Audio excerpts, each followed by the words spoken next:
5 principes pour bâtir un mariage solide, ce mariage dont tu as toujours rêvé, celui que vous vous êtes dit pour la vie. Il va falloir vraiment appliquer ces 5 principes pour espérer aller jusqu'au bout de votre voie.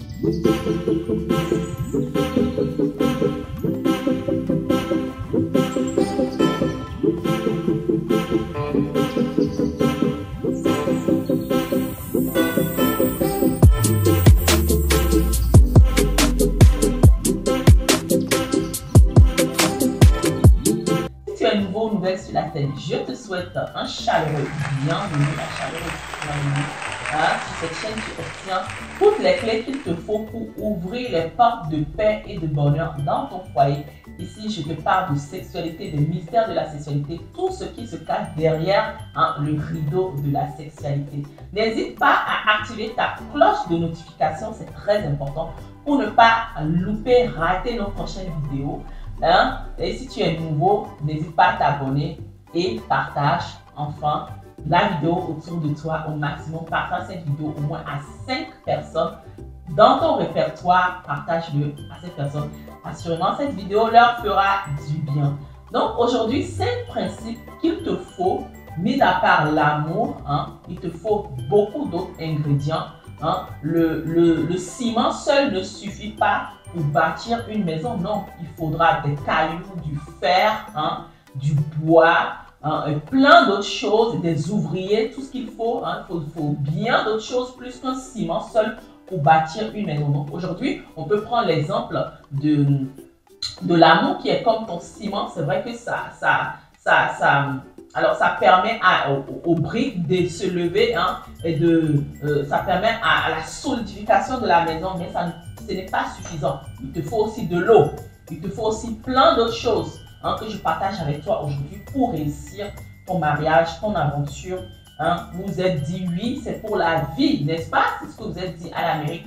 Donc, la première chose que je voudrais partager avec toi, c'est qu'il faut intégrer Dieu dans ton mariage. C'est qu'il faut donner la place du roi, du chef, du cordon triple à Dieu. La Bible te dit qu'un cordon triple ne se rompt pas facilement. Un fil à 3 cordes ne se rompt pas facilement. Qu'est-ce que cette parole te dit? 3 personnes qui sont unies ne se laissent pas détruire aussi facilement.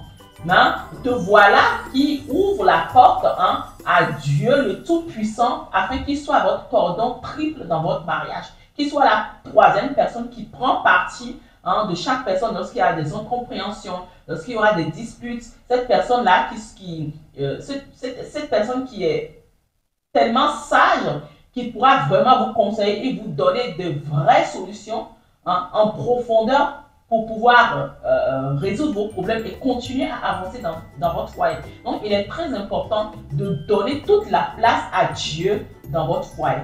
Non seulement de le prier, mais de lui donner une place, de respecter sa parole, d'honorer sa parole, de respecter tout ce qu'il a écrit comme parole sur le mariage. Dans une prochaine vidéo, je te partage 15 versets bibliques que chaque marié doit savoir. 15 versets bibliques que chaque personne qui désire se marier doit, en tout cas, essayer de mémoriser, doit comprendre, accepter, avaler dans son cœur. Parce que sans ces versets bibliques, tu ne connais pas la pensée de Dieu sur le mariage. Ce sera difficile pour toi d'y arriver. Donc, première chose, donnez la place qu'il faut à Dieu dans votre mariage. Ne faites pas un mariage sans Dieu. Ne jetez pas Dieu hors de vos mariages. Vous risquez de vous retrouver en face des tempêtes dans le bateau de votre mariage. Et sans la présence de Jésus dans votre barque, vous serez complètement noyé. Parce qu'il y a un esprit de divorce qui est en train de sévir. Il y a un esprit les esprits des eaux sont en ravage. Nous sommes au temps de la fin. L'ennemi a déchaîné toutes ses forces, les dernières forces possibles, les derniers joueurs les plus spécialisés dans la destruction des familles pour détruire les familles. Mais si vous avez Dieu avec vous, la Bible te dit, si Dieu est pour vous, qui sera contre vous? Donc prenez Dieu dans votre foyer. Mais laissez-lui toute la place. Donc, là, sur ce deuxième point, on va parler de l'amour. Je vous invite à lire tout le verset de 1 Corinthiens 13, chapitre verset 1. 1 Corinthiens 13 nous parle de l'amour. Qu'est-ce que c'est que l'amour? L'amour est patient. L'amour excuse tout. L'amour pardonne tout. L'amour ne sent pas d'orgueil. Hein? L'amour passe par-dessus les fautes d'autrui. Est-ce que tu es quelqu'un qui pardonne? Est-ce que tu es une personne, même si ton conjoint te blesse, est-ce que tu arrives à pardonner? Est-ce que tu arrives à passer par-dessus les fautes, les blessures que ton conjoint peut arriver à te faire consciemment ou inconsciemment dans le mariage? Est-ce que tu arrives à vite pardonner? Est-ce que tu arrives à passer par-dessus? Quand on te dit passer par-dessus, c'est-à-dire que tu vois bien que ça là, c'est un péché, ça là, c'est quelque chose que Dieu qui ne me fait pas plaisir. Mais tu regardes ce qui ne te fait pas plaisir et tu passes par-dessus. Tu sautes par-dessus. Hein? Tu le vois, tu ne tiquettes pas la personne avec ce qu'il a fait comme erreur, ce qu'il a fait comme quelque chose qui ne t'a pas plu. Mais tu passes par-dessus cette faute qu'il a commise envers toi. Est-ce que tu es cette personne-là qui arrive à pardonner, qui est patient, qui ne cherche pas ton intérêt? Ton intérêt, c'est quoi? Par exemple, si tu es un homme, ton intérêt, c'est quoi? C'est d'avoir le maximum de plaisir qu'il te faut. Donc, tu te permets de tromper ton épouse. Parce que tu cherches beaucoup plus de plaisir. Elle n'arrive pas à te donner le plaisir, le maximum d'extase qu'il te faut dans le foyer. Donc, tu te permets de la tromper. Est-ce que ça, c'est un vrai amour? Donc, comme je te l'ai dit, ce n'est pas n'importe quel amour qui bâtit un foyer solide, en fait. Ce n'est pas n'importe quel amour qui permet à un mariage d'aller jusqu'au bout. Non. Il y a 3 types d'amour. Il y a l'amour éros.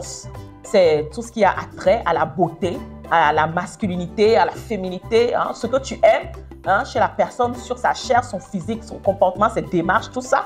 Ça, c'est l'amour éros. Maintenant, il y a l'amour philéo. L'amour philéo, c'est tout ce qui a attrait à l'âme. Tout ce que tu aimes, le caractère, le comportement, les habitudes, les attraits de la personne. Ça, c'est l'éducation, c'est l'âme que tu aimes chez la personne. Tu peux être une fille très polie, très gentille, voilà, tout ça. C'est l'amour philéo. Mais l'amour qui permet à un mariage de perdurer et d'aller vraiment jusqu'au bout, c'est l'amour agapao, c'est l'amour de Dieu. C'est l'amour que Dieu prend pour nous aimer. Et cet amour, ce n'est pas un sentiment. Là, tu ne sens rien. Dans l'amour éros, tu as la chair, tu as le coup de foudre. C'est ça qu'on appelle coup de foudre là. C'est ça, l'amour philéo.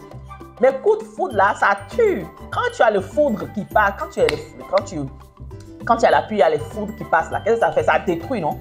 Ben voilà, c'est ça l'amour philéo. L'amour philéo, ça brille comme des lumières dans le ciel.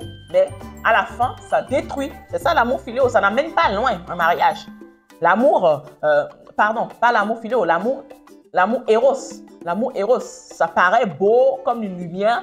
Mais à la fin, son but, c'est de détruire. C'est pour ça qu'il y a les paratonnerres pour empêcher la foudre de détruire. C'est ça l'amour éros. L'amour philéo, c'est l'âme. Mais on ne peut pas se fier à l'âme. Toi-même, tu ne connais pas ton âme. Pour te fier à l'âme, pour dire que cette âme-là va m'amener jusqu'au mari, jusqu'à la fin de notre séjour sur la terre, impossible. Donc, c'est mieux d'augmenter le niveau de l'amour, d'augmenter le level de l'amour et d'aller à l'amour agapao, de l'amour de Dieu. L'amour que Dieu prend pour aimer les hommes. Dieu est patient envers nous, n'est-ce pas? Il est bon, il pardonne, il est persévérant, il excuse. Il n'est pas orgueilleux. S'il était orgueilleux, il allait tous nous détruire de la terre depuis longtemps. Tu vois? Donc, c'est ce type d'amour-là qui permet à un mariage de perdurer. Et prochainement, je te parlerai des 4 niveaux d'amour. De la longueur, de la hauteur, de la profondeur de l'amour qu'il faut et de la largeur de l'amour qu'il faut aussi pour réussir votre couple. Tout ça, c'est des choses que nous enseignons dans notre formation. Bâtir les fondements d'un mariage solide. Si tu veux en savoir plus, inscris-toi à la formation. Donc, le deuxième point que je te partage, c'est la résilience. Il te faut la résilience. Il faut la persévérance. Il ne faut jamais lâcher. Il ne faut jamais céder. Mis à part si ta vie est en danger, si tu es battu par cet homme, là, il faut aller te mettre à l'abri. Si tu es battu par un homme, ta vie vraiment est en danger. Même la vie de tes enfants sont en danger. Parce que si tu meurs, il y a aussi des femmes qui battent les hommes. Si tu meurs, tes enfants vont en souffrir de ton départ. Donc, ça, il faut vraiment se mettre à l'abri. Mais s'il n'y a pas ces coups, et vraiment, à toi d'analyser la situation avec sagesse, bien sûr, mais il faut de la résilience, il faut de la persévérance. Il ne faut jamais lasser, il ne faut jamais céder, il ne faut jamais craquer. En face des tempêtes, il faut être prompt à pardonner. La Bible nous dit qu'il faut être lent à parler hein, lent à se mettre en colère, lent à parler et voilà, il te faut cette patience-là, vraiment cette patience dans les choses d'analyse, beaucoup prendre du recul hein, pour analyser les choses, ne pas se précipiter pour parler, intervenir dans les situations. Non, il te faut de la résilience, de la patience, de la résistance. Donc, quatrième point, il te faut aussi de la fidélité.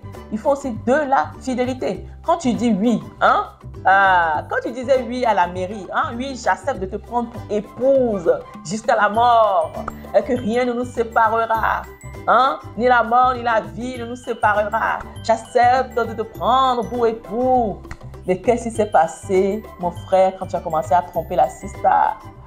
Tu as oublié cette parole. Il faut tenir à ta parole. Il faut tenir à ta parole. La parole est puissante. La parole porte la vie. Tu lui as dit oui, tu lui as promis de ne jamais le laisser, de ne jamais l'abandonner. Pourquoi aujourd'hui tu la mets dehors? Pourquoi aujourd'hui tu as renoncé à cette parole que tu as promis? N'est-ce pas? Que tu as promis, tu as dit je promets de t'aimer jusqu'à la mort. Je promets de te prendre soin de toi. Pourquoi aujourd'hui tu la jettes dehors? Pourquoi aujourd'hui tu mets ses bagages dehors? Pourquoi aujourd'hui tu la trompes? Pourquoi, femme, aujourd'hui tu commences à le traiter comme une serpillère, ton mari, alors que tu as promis, je promets de te respecter et de t'aimer jusqu'à la mort. Pourquoi tu as changé?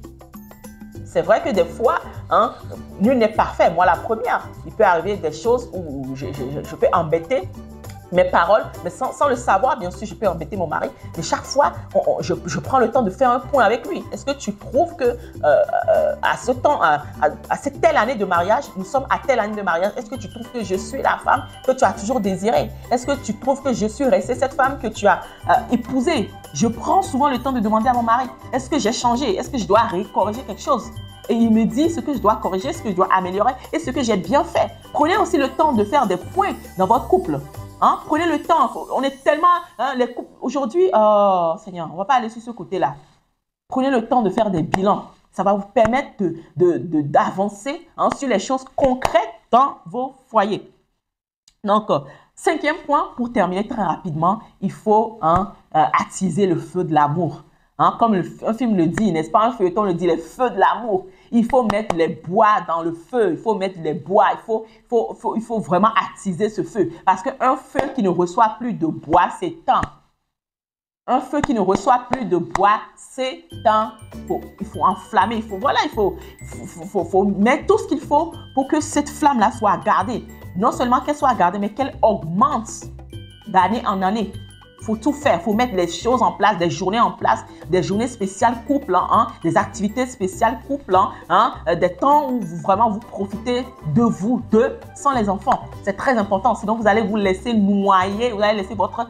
C'est vous, vous êtes le noyau de la famille. Mais si vous vous laissez envahir par les problèmes, le travail, les enfants, tout ça, vous risquez de vous détruire. Parce que le noyau, c'est quelque chose de petit, mais aussi de fragile. Donc, il faut vraiment en prendre soin. Il faut prendre soin du noyau, du cocon de votre foyer. C'est très important. Mettez toutes les dispositions en place. Hein, les sisters savent le faire si bien. Et aussi les hommes, j'encourage vraiment les hommes à le faire. Pour acheter des petits bijoux à vos femmes. Hein, acheter des petites chemises, des petites choses. Voilà. Nous, les femmes, on adore ça. On aime beaucoup ça. Hein, quand nos maris nous achètent ces choses-là. Ça. Même si c'est 5 €, ça nous fait énormément de bien. Donc, ça, c'est un astuce que je donne à un homme qui me suit.